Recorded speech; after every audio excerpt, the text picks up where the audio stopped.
What's up, guys? So as many of you know, we've had some issues with our MaxxAir fan ever since we got it. It worked for about 3 days, but then it started beeping in the middle of the night one night, and every time we would replace the fuse for it, unplug it and plug it in essentially, it would do the same thing. It would beep and it didn't work.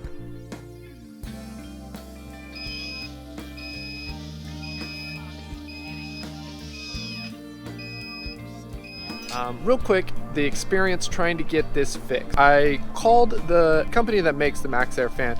I gave them a call and they let me know that the symptom I was receiving was because the voltage was out of range, is what they told me, and that I needed to use a multimeter to test the voltage going into the fan. So since I had hardwired the fan into the van, it wasn't something I could do immediately. So I had to end the phone call, told them I'd give them a call back. This was during the winter, or near the end of last summer, so I wasn't in any rush to get this done, and I didn't want to go taking apart the van to get this done. So it took a little while, admittedly, to do this. Eventually, I decided to run a thicker wire up there and test the voltage, and I was able to see that the voltage going in was at 12.8, which is within the specifications for the fan. I knew it wasn't that, but I decided to wait until we redid our whole electrical to test it one more time and see if it would work, and I had the same issue. So then I had to call the company. Calling the company is kind of difficult. I think they're on the East Coast. They're only open until about 3 p.m. on my time on the Pacific Coast, and they have this long lunch break in the middle. So finding the right hours to call was tough. When I did call, I almost always had to wait on hold. Most recently, I waited 15 minutes on hold. I talked to a guy for a couple minutes who did not seem to be having a great day and seemed kind of frustrated with my questions. And within a few minutes of the phone call, as I went to go out and check the serial number of the fan, I asked him to hold on a moment, asked if I needed any tools, grabbed my van keys, headed that way, and the phone disconnected. Now, I'll give him the benefit of the doubt that there was an issue with the lines and that he didn't disconnect the call, but from his attitude, it kind of felt like he hung up on me. So I got the serial number and I called back. Waited another 15 minutes or so. I got a different person. This guy was great. His attitude was much more cheery. He was very helpful. He took my serial number, understood the situation, and said he was going to send me a replacement PC board and that the install was pretty simple, but I could call if I had any questions. That was on Thursday, and today is now Wednesday, and I just got it in the mail. So they sent it really fast. This is what it looks like. This is what they sent me. Came in some bubble wrap. It looks like some of the pegs or pieces are maybe bent, but maybe that's what it's meant to be. I'm going to show you guys me replacing this piece, and we're going to cross our fingers that this resolves the fan issues I've been having for about a year now. All right, here we go. Now I'm going to have to cut those wires, and I already ran another wire over because I had an extra one over here that I was probably going to use for some separate lighting, but I'm going to run it for the fan instead because it's large enough. And the other fan cord that was ran here was really tight, so this gives me some more slack, so I'm just using this one instead. And then you got to twist these 4 little knobs on the corners here to be able to get the screen off. When you get the screen off, this is how you clean the screen. Also, this is how you get the serial number, and then this is how you expose the screws to take this piece off and work on the PC board.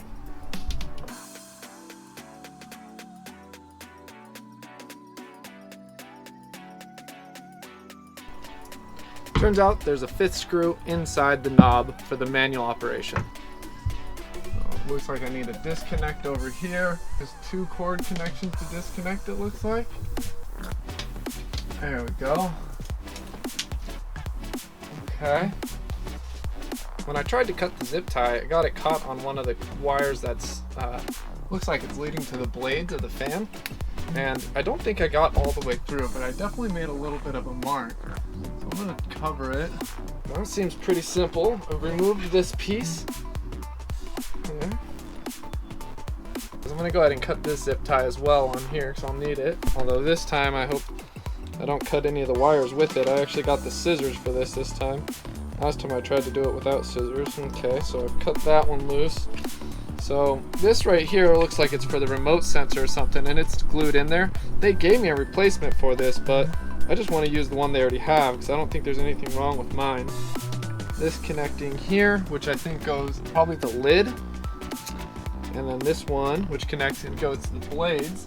I think I've got 1, 2, 3 screws I need to take off to take this piece off, reattach these 3 pieces, and reconnect the power.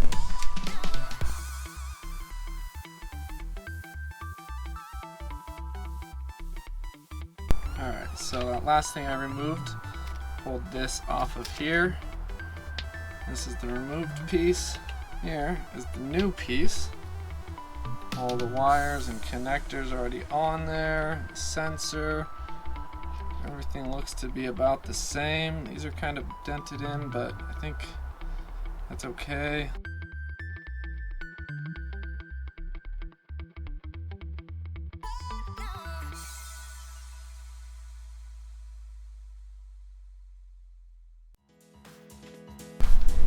So I don't know, I had to bend that little sensor piece just a little bit to get it out of this little hole for my remote, just a tiny bit.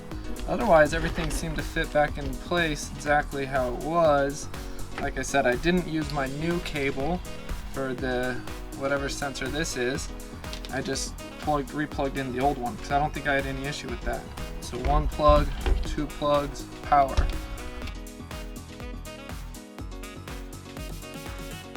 Seems good. Seems like it'll fit back.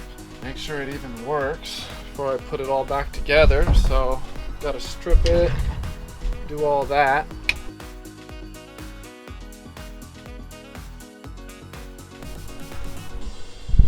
From what I can tell, everything's connected now. So before I put this back in there and put it all together, I'm gonna go ahead and put in a fuse and give it a test. Fingers crossed this fixes the problem. Okay, let's see. Fan on.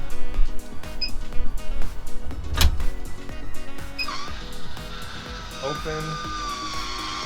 Air in.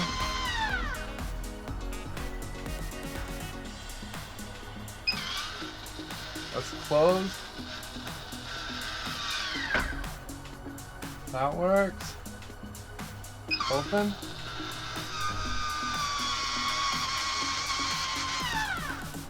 Reverse direction.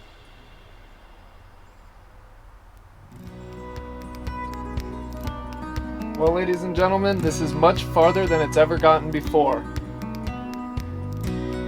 So for right now, I'm going to say it works, but I'm going to do some serious testing. Let's put this back together now.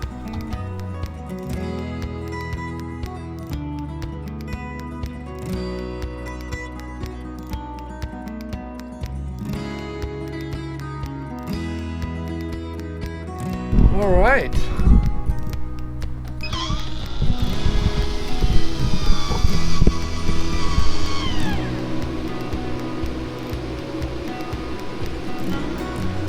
And that is how you fix your MaxxAir fan, people.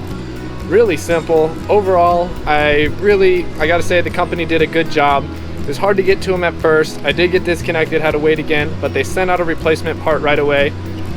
So far, it's working. I'll report back, but this feels awesome to finally have this fixed.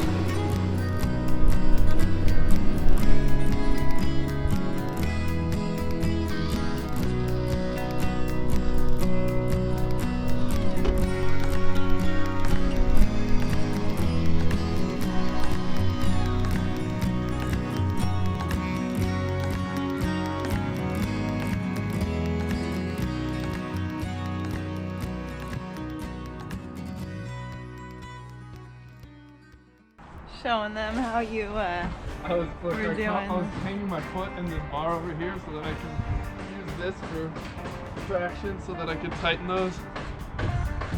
2 of our screws, or bolts I mean, under the solar panel actually fell out over the last half a year or whatever it's been. Luckily, all the other ones are so tight that it doesn't matter. It was just 2, but I still wanted to go around and re-bolt them all. And while I was up here doing that, I wanted to make this look cleaner because these had fallen a little and were sagging, so from the front and stuff you could kind of see all the wires. So I'm trying to hide them a little bit and zip tie it. Like I've said before, it's not that easy to get under here and do this work once it's attached to the roof. You gotta get a little creative, so. But I feel really good about it. I'm still happy the way we did it. I love it. Now we're just gonna clean the deck, the solar panels, and that'll be our touch-ups for this season. We easily get the most comments and have the most views on our video about this rooftop deck, and this deck was one of the scariest parts for us during the build so far. I searched all over YouTube trying to find vans with rooftop decks, and I really wasn't having very much luck, especially because I wanted it to be elevated off the van. Also, I needed to be able to mount my solar panels to it. And this was the design that I drew up. It's been a year now since we attached it. We had no one else's experience to go off of when it came to how to attach the solar panels, how to perfectly align the drills, what kind of screws and bolts to use. And these aluminum bars were much tougher than I originally thought. I broke a couple drill bits drilling pilot holes. We had this uncovered in the Pacific Northwest all winter long, so it was exposed to the elements. Now, we only had maybe 1 or 2 snowy days. I cleared off some snow one time, left it the other time. This is what it looks like after 1 year. Where is our washing bucket? Some things we love about this design is these solar panels are in the sun all the time. They never get shade from the sidebars or from this or even from the fan when it's lifted. We perfectly space the outer sides to make sure they would do that. We've got 350 watts of solar panel and 2 175 watt panels for a total of 350. Another great thing is how much it actually helps our insulation. We've taken this out in some heat already, but this fan doesn't start to heat up because the sun first hits the solar panels and the deck, and it heats up the deck and the solar panels until they get hot enough to start heating up the roof of the van, which then gets into the insulation and inside. So it takes a long time in direct heat for this van to start heating up because of how covered our deck is and that 4 or 5 inch gap that we have between it. The deck allows 2 people to comfortably be up here, even to lounge back. We could do yoga, things like that up here. This fan is still allowed to open and close, and we can still access the sides if we need to take it off or repair it or anything.